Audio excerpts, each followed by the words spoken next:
So lately, what I've noticed I've been doing is when I try to look something up on my phone, I go into the Google app, and then before I can type in my search, I see that they have all these kind of interesting looking articles that they suggest for me.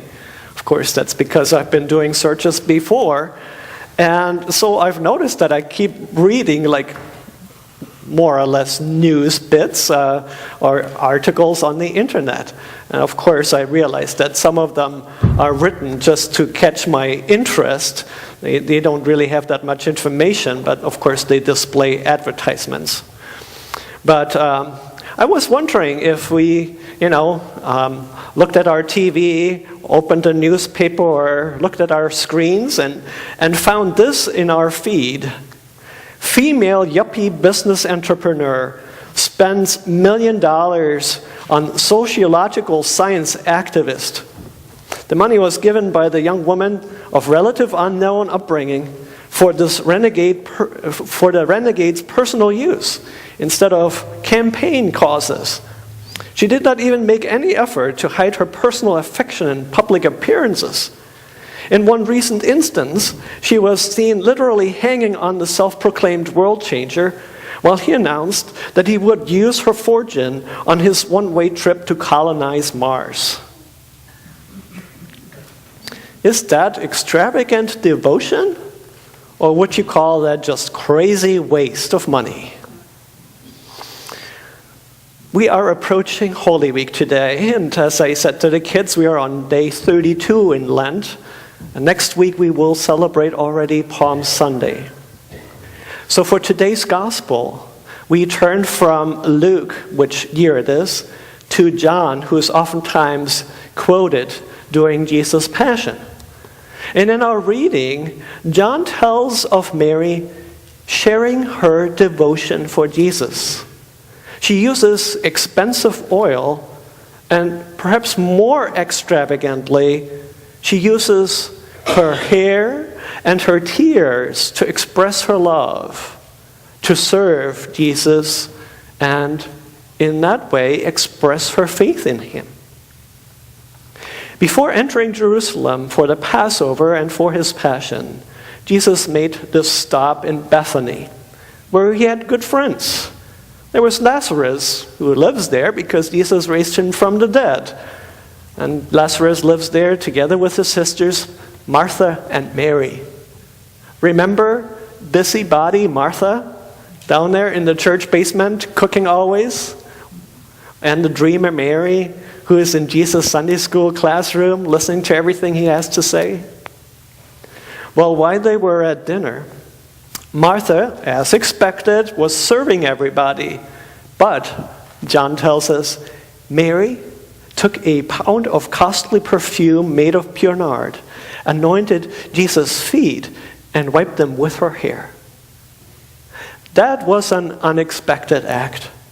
But to me, it's no surprise that it was Mary who dumped $20,000 worth of finest perfume oil on Jesus, and not his head, as you might expect, but his feet. And then she embarrasses herself and Jesus by publicly letting down her hair, literally. Guess what? Mary doesn't care about the cost of the perfume or what other people might say. She simply does what feels right for her. She anoints Jesus for her burial, and she shows her deepest devotion, and Jesus approves. So what would we do? What would we do with our possessions, our time, and our abilities if we knew to expect our own death or the death of a loved one, like Mary expected Jesus' death? Would the awareness of death in our life change everything? Wouldn't you give everything for someone that you loved more than anything in the world? I would.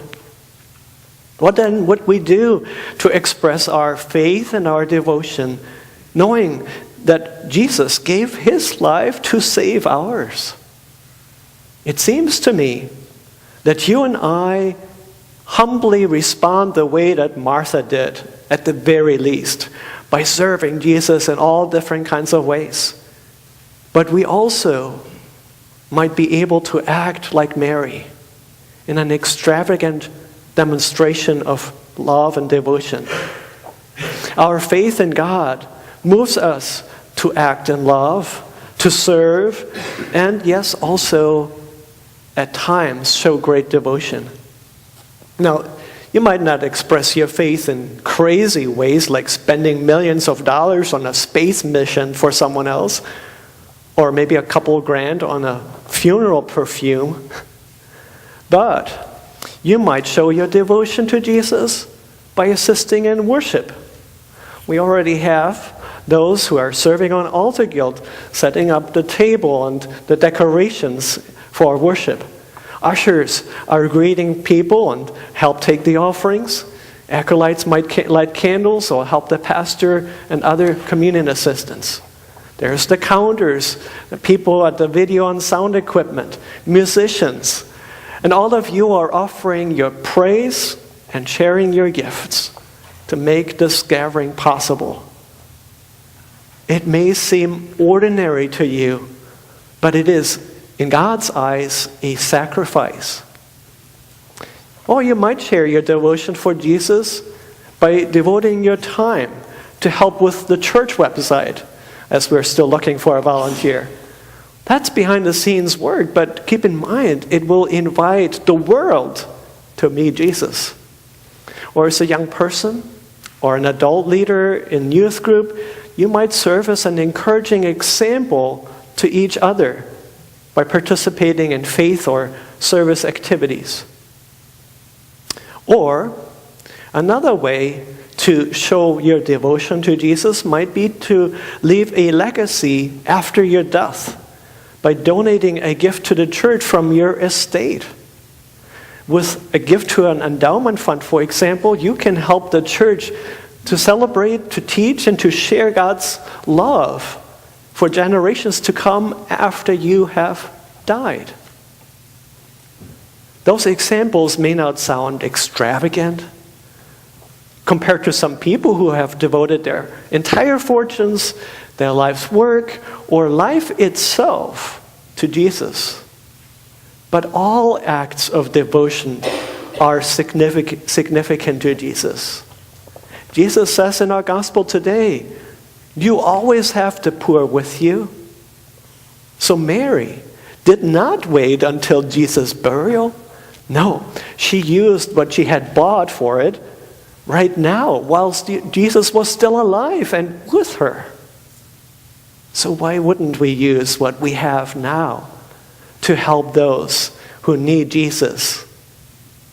Why hold back our devotion while we'll still have time and opportunity to share our time or our money with Jesus or with those around us, with the poor? That is why you don't think twice to bake a casserole and take it to a sick neighbor. Or why do you don't think twice to pull out your checkbook or your phone and make a donation to disaster response? Or why you volunteer your time at a community organization, or you might start a company to develop environmental technology? Some people might see that as a waste, what you and I do. What good is it to give money to world hunger when there's so many who we should help here? Take care of your own family or church or country. Why would you want to help those outside of your town or around the world?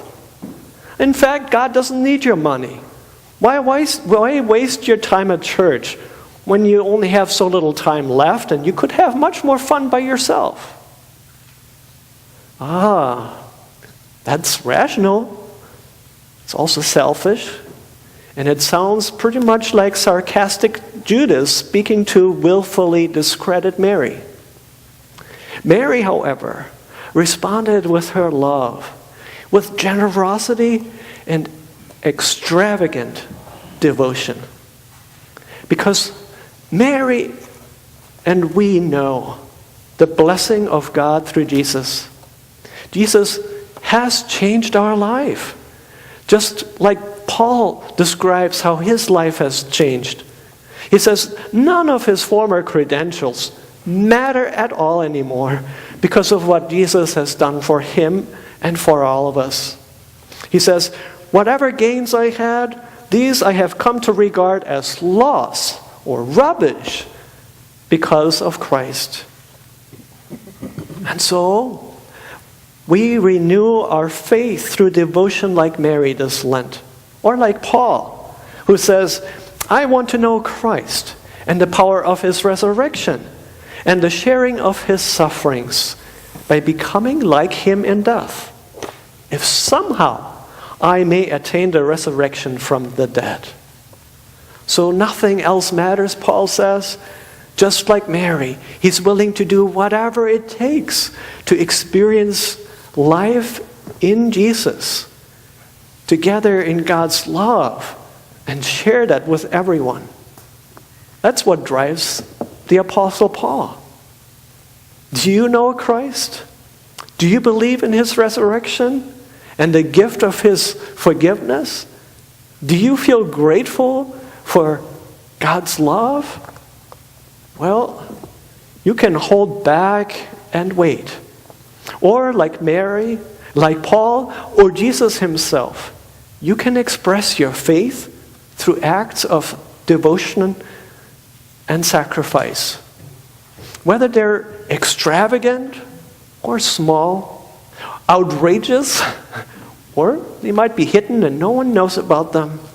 They could come in the form of money in the offering plate, or it could be the sacrifice of your time and talent. The good news is that God has done mighty deeds for the Israelites in the past, as we heard from the prophet Isaiah. But God, again in Jesus, has done something new in Jesus for us today. Jesus says to you, my sacrificial passion has changed everything. So your acts of faithful devotion can change the lives of those around you now and forever too. Thanks be to God. Amen.